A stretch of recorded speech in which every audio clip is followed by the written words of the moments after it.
What's up, YouTube? This is Chris Albert, back here in California, back from my holiday adventure in Connecticut. I'm getting ready to go train at Metroflex Gym Long Beach in a little bit. But I wanted to answer a few questions. I'm going to put out a few videos today. I got a question while I was away from a Marine named Vladimir. That's a cool ass name for a Marine. I used to love having Russian dudes around. Just mess around with them all the time. But Vladimir Charlemagne. And I really sympathize with this because I used to be in the Marine Corps. And I understand, you know, when I was in the Marine Corps, I really didn't focus on health and fitness. I chewed tobacco, I drank, I smoked, and was out at the bars a lot. When I was home, when I was deployed, I was eating a lot of MREs and eating whatever I could get. So, Vlad, I really respect what you're trying to do. He said, I saw your video on affordable nutrition. I'm interested to know more. It would be nice to see more videos like that one posted on December 22nd. Anyhow, I have a small dilemma with trying to mimic advice with your video. I'm in the Marine Corps in Quantico. When I was in Okinawa, we had a kitchen in the barracks. I made my meals with no problem. Here in Quantico, there isn't a kitchen in the barracks. I'd have to go to the Single Marine Program house to cook. I was wondering if you have some knowledge or some advice on preparing meals for us who reside in the bricks. Thanks for your vids. Raw yuck kill. Awesome. Little moto for you. All right. And then he also asked, do you miss it? And I'll answer that later on. But so Vlad, here's the deal, man. And this goes for all of you. I know I'm talking about somebody who's in the Marine Corps, but I get a lot of questions from people who work all the time, who, you know, don't necessarily have the ability to sustain that typical bodybuilding meal program. And so you look at your options out there and you see the guys who do the if it fits your macros thing. And with them, you have to literally calculate your macros and pay attention to everything you're eating. Then you have the intermittent fasting guys, and they're like, okay, you know, don't eat it in the morning, wait a few hours, eat, you know, do an 8-hour fast, eat, and then, you know, 4 hours later eat, and then don't eat again till the next day. And so there's advantages to each of these things. Now, for you and for everybody else, because I do follow an intermittent fasting like protocol right now, I'm going to recommend something like this. But what I'm going to say is that you are probably not going to have the ability to constantly calculate your macros. The thing about IIFYM is that a lot of people look at it and they say, oh man, I can go eat Chipotle, or I can go eat this, and I could go eat that. And the reality is these guys put in a lot of work into calculating their macros, into figuring out what they're going to eat every day. It's not just a lazy man's way of doing things. It's a different way of doing things. It's a different way of looking at things. Intermittent fasting is not a diet per se on the other end of the spectrum. Intermittent fasting is not a diet per se, but it's a style of eating. And so when you are figuring out what you're going to eat for the day, you want to eat it at strategic times so that you're going to utilize the nutrients best. Right? So we're looking at times when we're going to be insulin sensitive. So that's either after a 8-hour to 24-hour fast, and we're utilizing our nutrients a lot better because you're more sensitive to insulin. Now, insulin is the hormone that brings nutrients into your cells. It decides whether your nutrients get stored in your muscle cells or whether or not they get stored in your fat cells. But if you constantly have insulin pumping through your body, then you're going to store those nutrients as fat because your cells get so used to the insulin. It's like the first time, I don't want to use a drug reference, but it's like alcohol. So you drink a little bit and you get wicked drunk, but then you build up a tolerance to it and you don't respond to the alcohol like you used to. That's similar to our cells when they're drunk on insulin. They no longer respond as well, so we store them as fat. Now, Vlad, back to your question. What I would do with you is I would say the first issue is you are never going to be able to do a typical bodybuilding template in the Marine Corps. It's just not viable. Whether you're, I don't know if you're a field Marine or anything like that. I know I was constantly out in the field. It's really, really hard to sustain any kind of regular diet protocol when you are constantly training, constantly going out there, and you're doing an important job defending our country. And so, you know, you definitely need to focus on that rather than focusing on, you know, whether you're getting, you know, 230.5 grams of protein and, you know, so many carbs and so many fats. So what I'm going to recommend for you is the following. One, focus on proteins and fats. If you eat foods that are rich in protein and fat, particularly animal protein and animal fat, you're not necessarily going to have to worry about the constant insulin spikes that are going to, one, make you less insulin sensitive, two, you know, contribute to any sort of fat storage that you would get, and three, that would reduce any muscle gains because you're in a state of insulin resistance because your body's not processing the nutrients that you're taking in. So I would say focus on proteins and fats. Try to utilize fat as an energy source rather than carbohydrates at this point, because it's just a much more efficient way for you to do things if you're not going to be, you know, following like a 6-meal-a-day thing. Two, you want to make sure you're getting your micronutrients. Take a multivitamin, get your vitamin D3 in there, because you're going to be releasing a lot of stress. Right? You're going to be releasing cortisol. You're going to be releasing stress hormones that are going to contribute to muscle loss and fat gain. Right? So you need to make sure you're getting your micronutrients in there. You need to make sure you're getting your vitamin D3. I would highly suggest an omega supplement to reduce inflammation from training.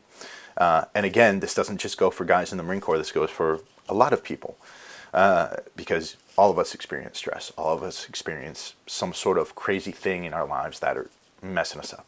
Three, lift heavy, right? Your body's going to need a reason to hold on to that muscle. Now, I'm not saying go out and hit your 1-rep max and break your form and break your back and all kinds of shit. What I am saying is that you should be challenging yourself with the weights. You need to give your body a reason to hold on to the muscle with all that other activity you're doing. And with what's probably going to be a caloric deficit, because you're not going to be able to slam 3,500 calories a day in your situation. So the more you challenge yourself with the weights, the more muscle you're going to retain on your body. Next thing, you're going to need to eat during periods when you're utilizing your nutrients most efficiently. Now that means when you wake up in the morning, I've been to a typical Marine chow hall, and they got eggs, grits, bacon, you know, biscuits, gravy. I don't know how it is nowadays. I haven't been in a few years, but that's the way it was when I was in. And so you get these kind of starch-heavy meals that you're getting. Now, what I would say is, especially if you're prepping your own meals, what you need to do is really try to prep for those times when you're going to need the food, right? You are at a point where you are not, you can't really eat for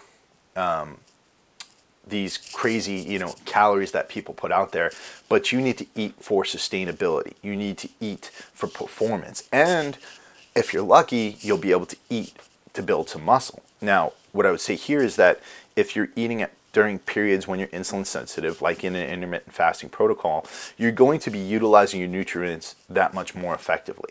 So if you're getting those micronutrients in there, you're getting your meats and fats and eggs and vegetables and your micronutrients and proteins, you are going to be utilizing them that much more efficiently if you're eating them in a state of insulin sensitivity. Don't just eat, you know, randomly throughout the day. Don't graze.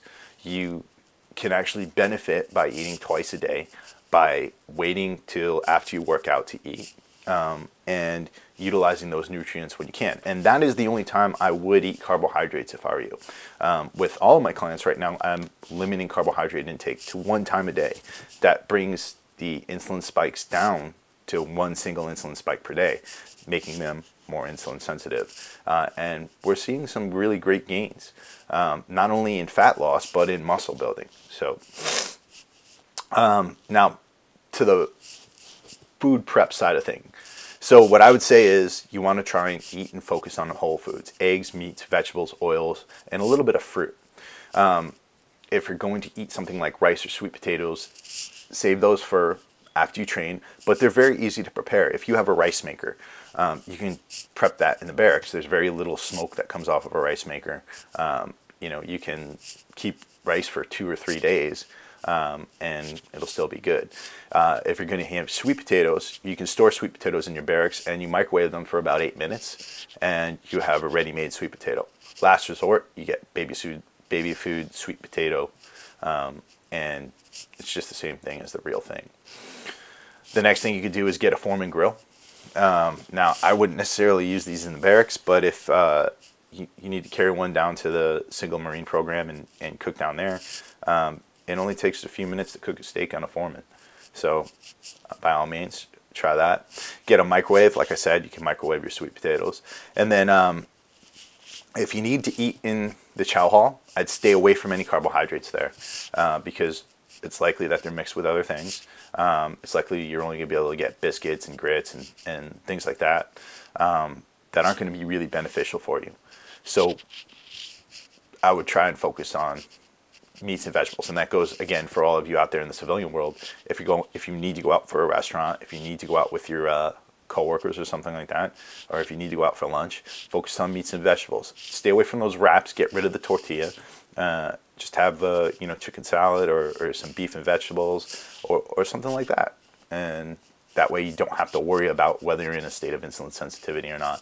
You're utilizing those nutrients a lot better. Now, on to the next question. Do I miss the Marine Corps? I've been out for a while, and I really loved the Marine Corps when I was in. But I would say once I got to about 21, 22, 23, it was time for me to get out. And my reasoning is this. I absolutely love everything the Marine Corps taught me, but I can't fucking stand anybody telling me what to do.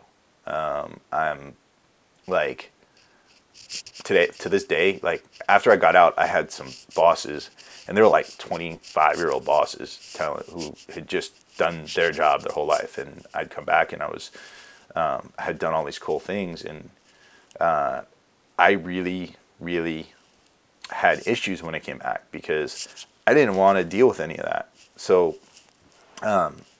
dude, I missed it at the time. Absolutely. Did I wish I went back on other deployments with my unit? Yes, I do have those regrets. I have those regrets every day. But at the same time, I believe I got out at the right time. I think that the military is a great career for anybody, and if you want to stay in, by all means do so. What I would say is that while you're in, one of the best things you can do is teach yourself about personal finance, teach yourself about money, figure out what you're going to do in the civilian world. Don't rely on just getting a job. The Marine Corps taught you some different things about initiative, things about taking action. And so what I would say is, I see so many homeless veterans out here in California. I see so many guys who just have come up and they rely on the system to provide for them. They rely on the VA to provide for them. And so my advice to you, young Marine, is when you get out, don't rely on anybody. Rely on yourself. Take action for yourself. Do something awesome, right? If you become dependent on anything, it's going to hurt you in the long run. Though you deserve it, though you deserve all the benefits in the world for what you're doing, what I would say is figure out something you can do for yourself. Don't rely on anybody else. That's my 2 cents. I hope none of this was confusing for anybody. If it is, just email me at gettingtoshredded@gmail.com. If you need advice on anything, email me there. Hit me up on Instagram, Facebook, anything you need. Have a good morning. Peace out.